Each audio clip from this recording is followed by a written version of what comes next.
शुक्ल पक्ष के बढ़ते हुए चंद्रमा और कृष्ण पक्ष के घटते हुए चंद्रमा के 11वें दिन को एकादशी कहते हैं और ये महीने में 2 बार आती है।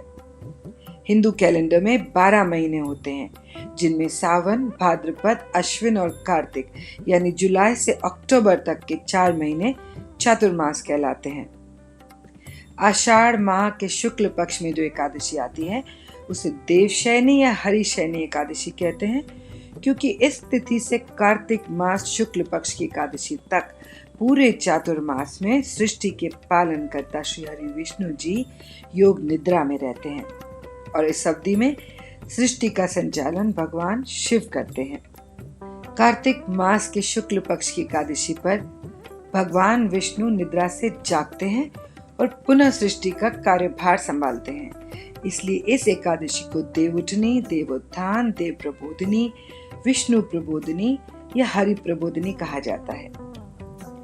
विष्णु प्रिया माता तुलसी और भगवान शालिग्राम का विवाह इसी एकादशी को हुआ था, इसलिए इस तिथि को तुलसी विवाह पर्व के रूप में भी मनाया जाता है। चातुर्मास के इन 4 महीनों में कोई मांगलिक कार्य नहीं किए जाते। शरीर को स्वस्थ रखने के लिए शुद्ध सात्विक भोजन किया जाता है और अपना ध्यान, साधना और धार्मिक अनुष्ठानों पर केंद्रित किया जाता है, क्योंकि ये वर्षा ऋतु का समय है जिसमें पर्यावरण में हानिकारक बैक्टीरिया बढ़ जाते हैं और हमारी रोगों से लड़ने की क्षमता भी कम हो जाती है। देव प्रबोधनी पर श्री हरि के उठते ही विवाह, मांगलिक कार्य प्रारंभ हो जाते हैं, क्योंकि मार्गशीर्ष मास या नवंबर आते आते वातावरण, तापमान सब कुछ सुखद और आकर्षक होने लगता है। एकादशी पर व्रत उपवास रखने के पीछे और भी वैज्ञानिक कारण है।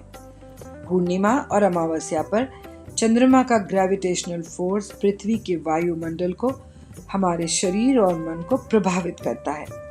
ये एटमॉस्फेरिक प्रेशर एकादशी के दिन सबसे कम होता है, इसलिए बढ़ते चंद्रमा और घटते चंद्रमा से पहले के 11वें दिन शरीर और मन का संतुलन बनाए रखने के लिए ऋषियों ने एकादशी पर व्रत उपवास और सृष्टि के पालनहार श्री विष्णु जी की तपस्या की परंपरा रची।